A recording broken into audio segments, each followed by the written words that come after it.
Fala, meu caro cidadão de bem. Eis-me aqui outra vez gravando mais um editorial para você. E olha só, vou começar com uma notícia interessante, foi publicada no R7, tá? Da Record.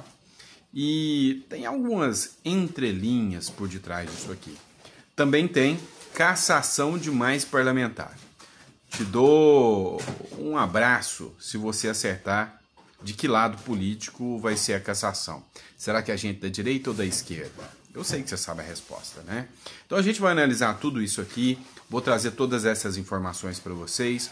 Então fica preparado aí que hoje o editorial está repleto de informação exclusiva. Você só pega aqui no nosso editorial, fechou?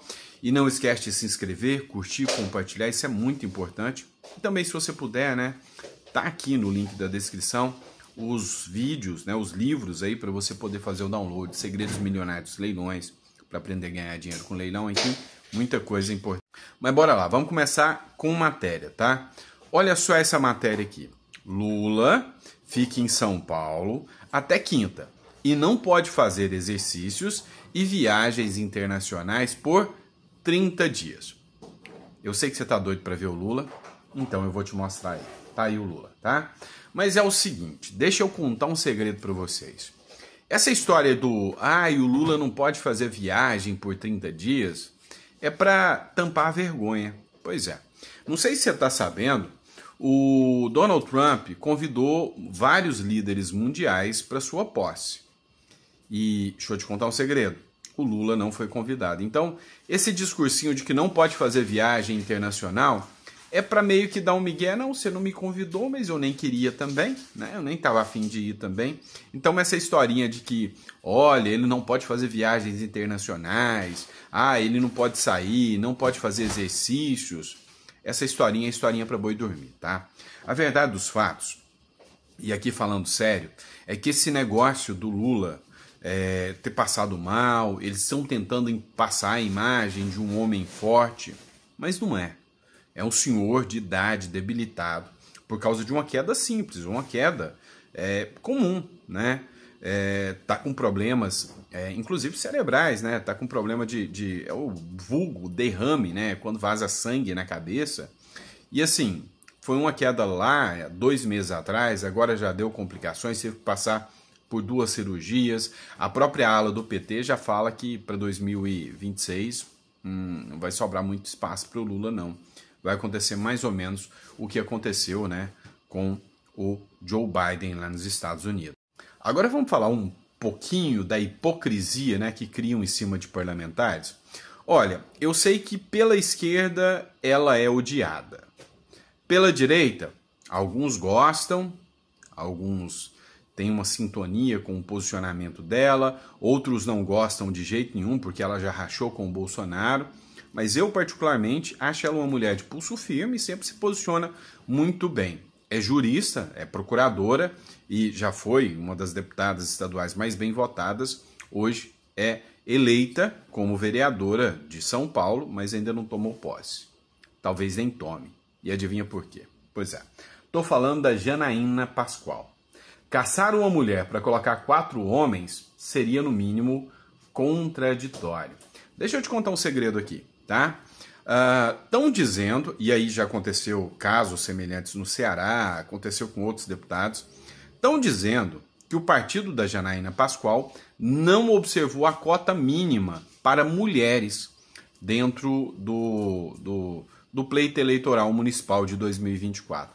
E olha só que, sabe, assim, maior incoerência do mundo, vão tirar 4 deputados, dentre esses 4 deputados, todos de direita, e uma mulher, para colocar 4 deputados homens. Ou seja, porque o partido não observou a cota para mulher, vamos arrancar uma mulher e colocar um homem no lugar dela.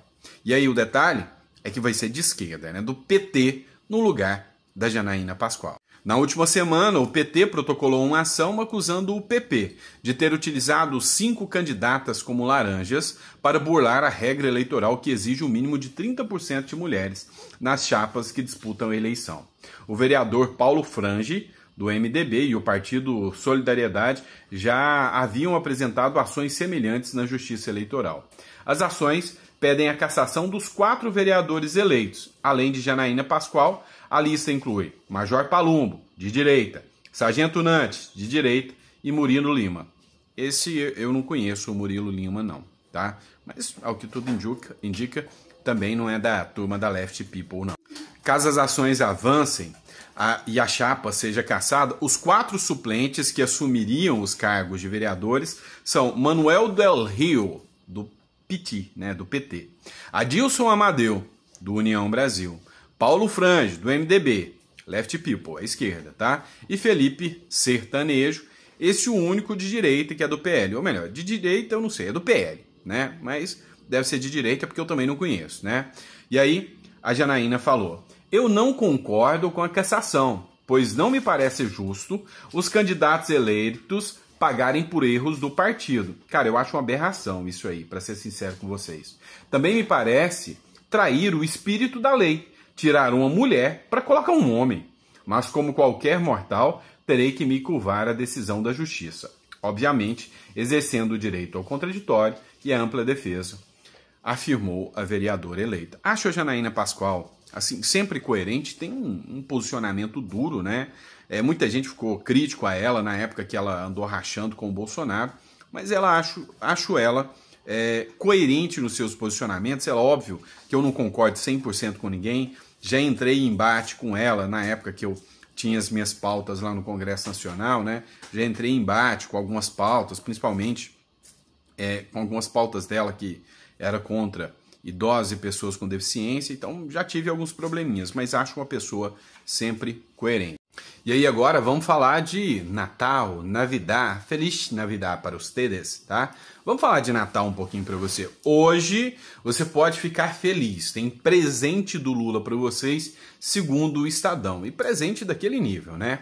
Pro pobre que acha que a turma da Left People ajuda o pobre, vai ajudar vocês a emagrecerem, a fazer dieta, se manter mais magrinho. Pois é, porque vai faltar dinheiro para ceia.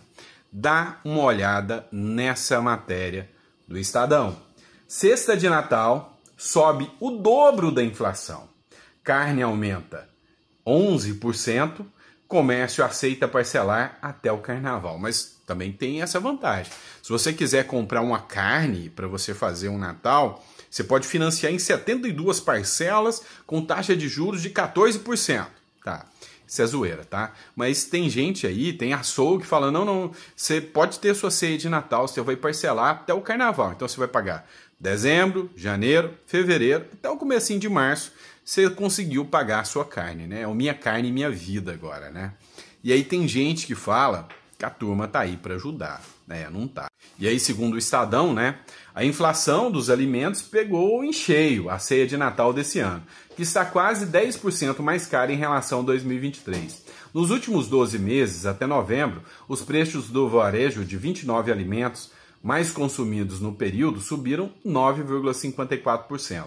Essa variação é exatamente o dobro da inflação geral no IPCA, no período que foi 4,77%, aponta levantamento feito pelo FEComércio.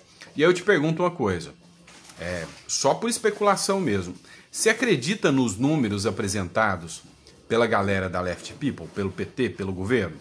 Se você acredita nos números que eles apresentam, coloca aí no comentário, não, sou 100% favorável a acreditar que a inflação só foi 4,7%. Prometeram que era 3%. Já passou da meta, dobrou a meta, vão redobrar a meta para mudar a meta segundo a Dilma, tá?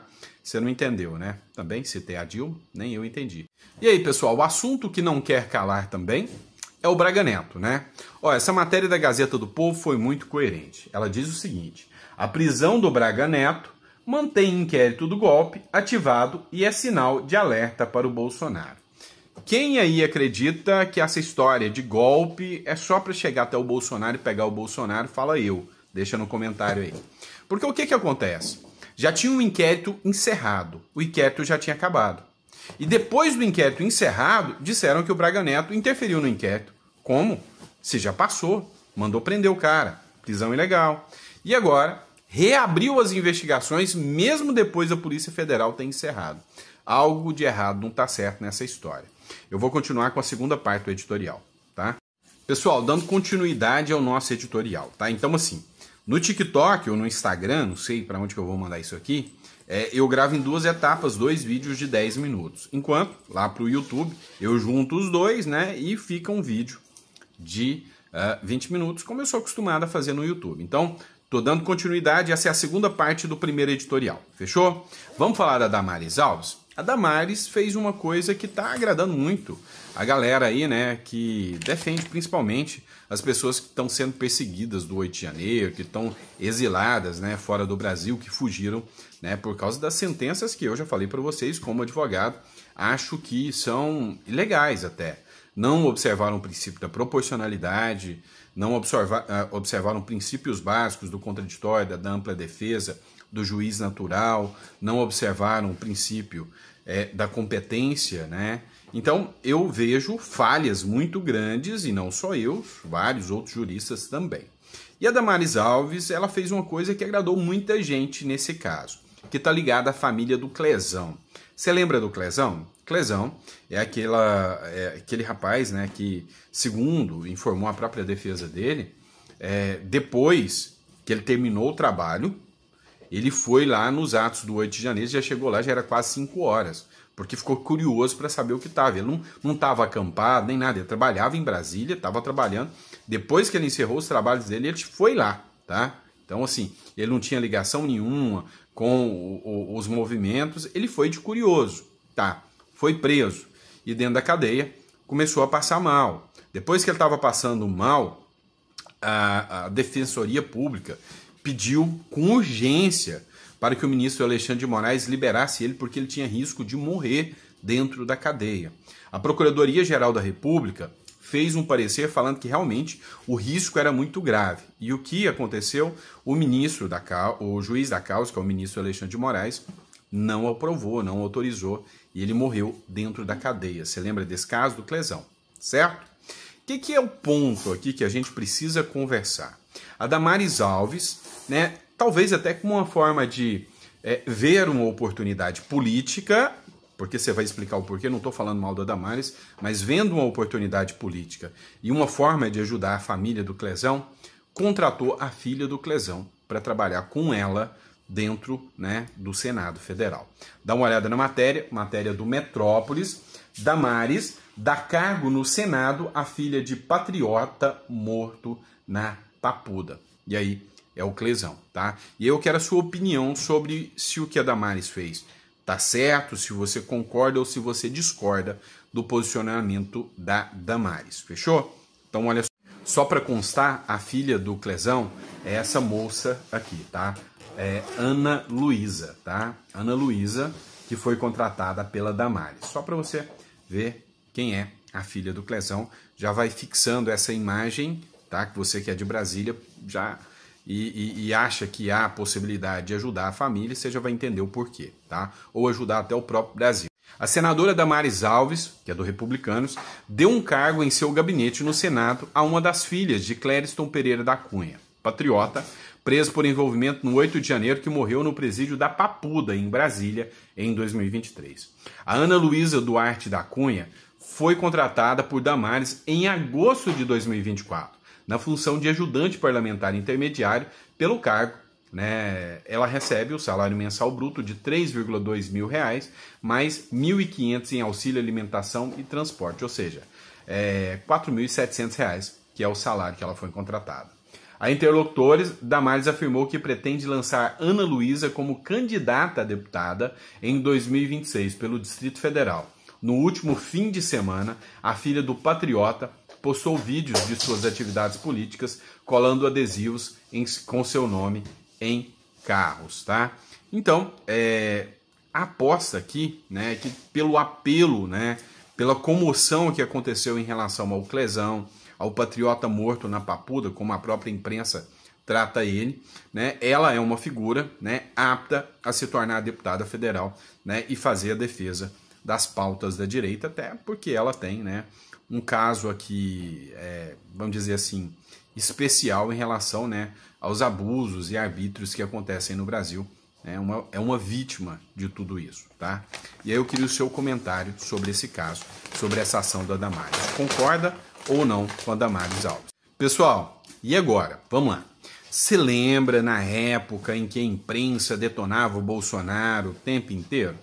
Pois é, não da mesma forma, né? Não é mais delicado, mas a imprensa de vez em quando tem coragem de falar umas verdades na cara do Lula, né? Por exemplo, o Estadão. Ah, você sabia que hoje o Estadão, pra gente, né? Folha de São Paulo, Estadão, é imprensa marrom, imprensa, sabe, aquela coisa assim, militante. Então a gente não gosta muito do Estadão, mas a esquerda também detesta o Estadão, chama de Estadão fascista. Você sabia que a esquerda chama eles assim? Por quê? Porque de vez em quando, raramente, sai uma matéria como essa aqui, tá?